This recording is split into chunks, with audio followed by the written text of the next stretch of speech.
Naku po, eto na mga kababayan. Kung naalala ninyo mga kababayan, si Arjo Atayde.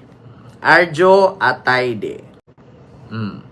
Ano nga ba ang problema ni Arjo Atayde?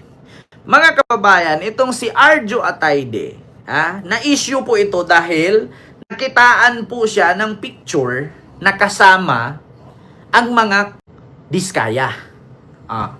Ngayon mga kababayan, di ba nag-umpisa tayo kay Digong, sumunod kay Sara, sumunod kay Pulong.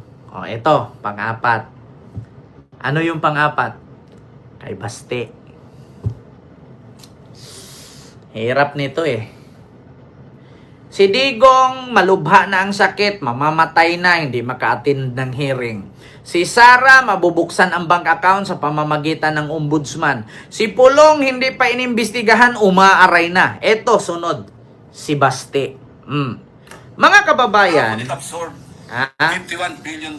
hindi lang si Arjo Atayde ang may kasama na mga kontraktor. Baste Duterte, mga kababayan. Bakit merong picture sa isang kontraktor na sinabihan ni Marcoleta, wag kang patawa-tawa dyan, paluin kita ng martilyo. Kilala nyo? Paki-comment mga kababayan. Sino yung kontraktor na yon na sinabihan ni Marcoleta, wag ka pangiti-ngiti dyan, papaluin kita martilyo, may hawak akong martilyo? Si Kirante. Kontraktor Kirante. Ang tanong ngayon, bakit may picture si Baste Duterte at si kontraktor Kirante? Nako. Paki-comment mga kababayan. Like, share and subscribe. Ito mga kababayan, napanood nyo ba ito? Ito Marcoleta. Martelyo. Martelyohin kita. Ito mga kababayan Sabi mo hindi ka pa nakapag-umpisa ng project. Paano ka naging quadruple A? Ang ano ko lang, Mr. Che, yung sinasabi kong 1992 is highway pa yon. Yung nakita niyo yung highway. Hindi natin pinag-uusapan yung hardware mo. Pinag-uusapan natin flood control projects. Tinatanong ka kanina, magagalit ka sabi dito. mo, hindi ka pa nagkapag-umpisa ng flood control projects. Ano yan? Paano ka nagkaroon ng lisensya? Paano ka naging quadruple A? Magagalit siya dito. At lalong mahalaga, paano ka nasama sa 15? Gumawa ka na ng flood control project. Gumawa na tayo ng flood control O project. ngayon gumawa ka na naman. Ano ba talaga yung totoo? Huwag mong ngiti-ngiti dyan, partilyuhin kita. Baka hindi ka makauwi sa araw na ito. Nagsisinungaling ka na naman eh. Ang sinabi ng Pangulo, kasama ka sa 15.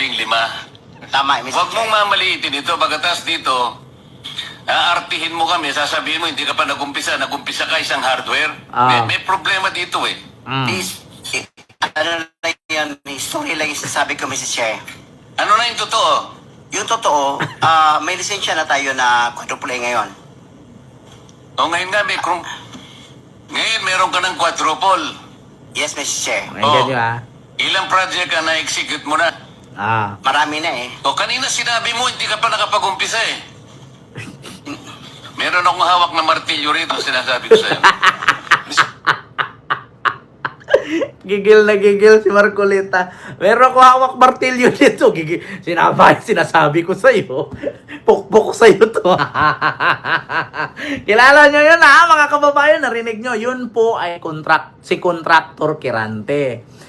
Yung pinanggigilan ni Marcoleta na, sinabi ko sa'yo, may hawak kong martilyo dito. Pukpukin ko yung ulo mo. Kilala nyo yan, di ba? Kita nyo si Kirante. Ayan meron akong martilyo dito. Meron akong hawak na martilyo rito, sinasabi ko sa'yo. Kita nyo, meron akong hawak martilyo dito, sinasabi ko sa'yo. Si Kirante po yun. Ngayon mga kababayan, ang tanong, bakit nakasama si Baste Duterte kay Kirante? Nako, eto na mga kababayan, putang ina talaga Ito mga politician yung magnanakaw, kapatid talaga ng sinungaling, or yung sinungaling asawa ng magnanakaw, sabi ni Vic Soto. Ni Vico Soto. Vic Soto tuloy. Si Vic Soto, ano yun eh. Nirep ka ba ni Vic? Oo, nirep ako. Ito mga kababayan, ipakita ko sa inyo Naku, Diyos mio Marimar. Saan na ba yun? Ang tagal naman. Ito, hanapin natin na lang dito, mga kababayan. Diyos ko. Ang tanong ngayon, ito, bilyonaryo news. Ito, matatawa kayo mga kababayan. Bakit nga ba, nagtaka ako, si Kirante na pukpukin ni Marcoleta ng martilyo sa ulo, bakit nakasama ni Basti Duterte? Nako po. Anong koneksyon nila? Anong kinalaman? Kung bakit?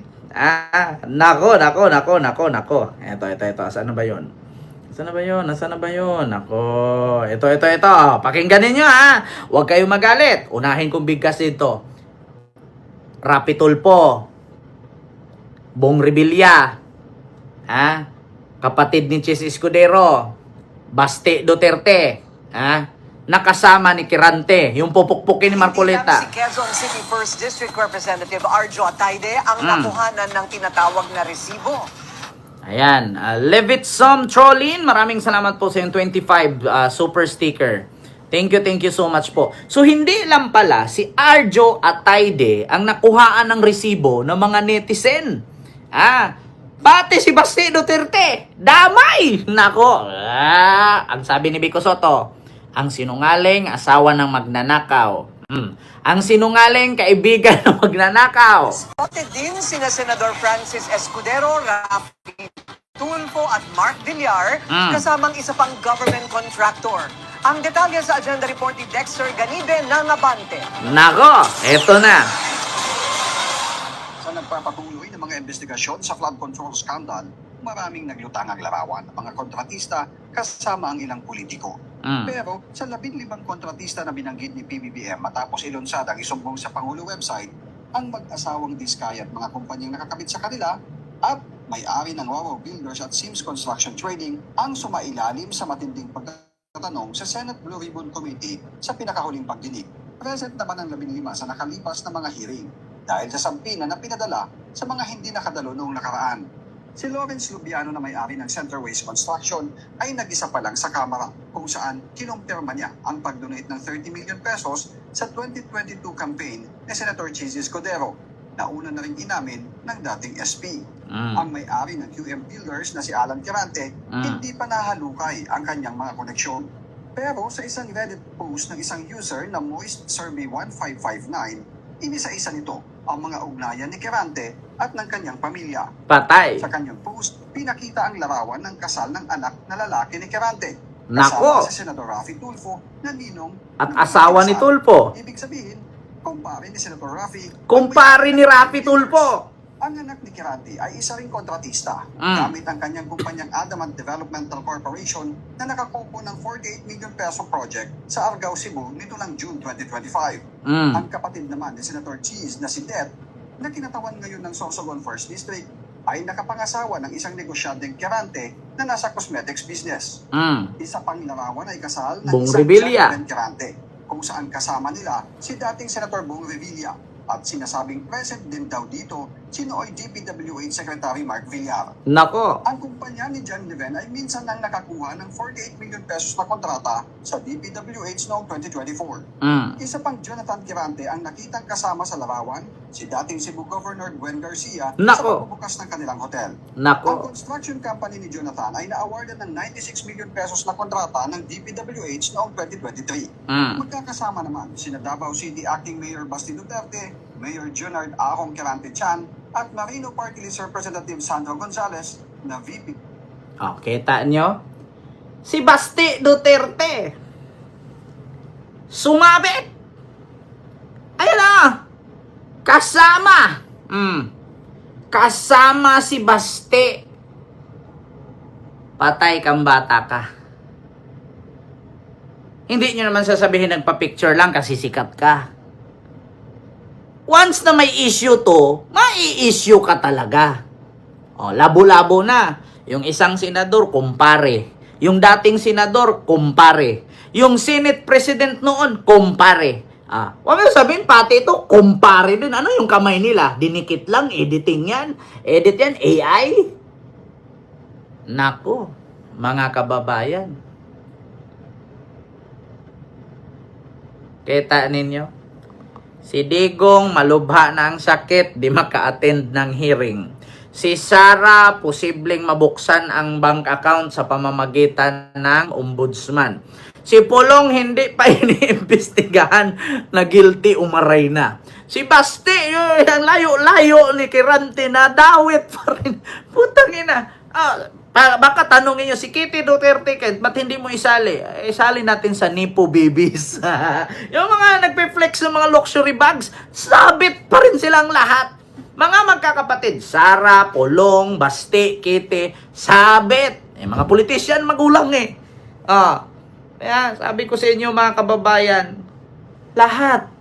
Si Tolpo, si Bong Revilla, si Villar, si Baste, ano pa? Escudero, kapatid ni Escudero. Kita ninyo? Talamak.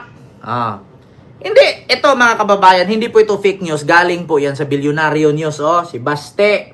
At saka yung isa pang Kirante. Correct me if I'm wrong, kung kapatid yata ito ni Kirante or pinsan ni Kirante na kontraktor na papaluin ni Marcoleta na martilyo yung ulo. Yung objection, Your Honor. Mayos ka, sinabi ko sa iyo, may martilyo ako dito. Like po tayo, mga kababayan na like, share, and subscribe. So ngayon, mga kababayan, ito, kakaiba na to. Kakaiba na ang pangyayari sa Pilipinas ngayon. Bakit? Itong korupsyon talamak. Talamak na ang korupsyon, mga kababayan. Speaking of talamak na ang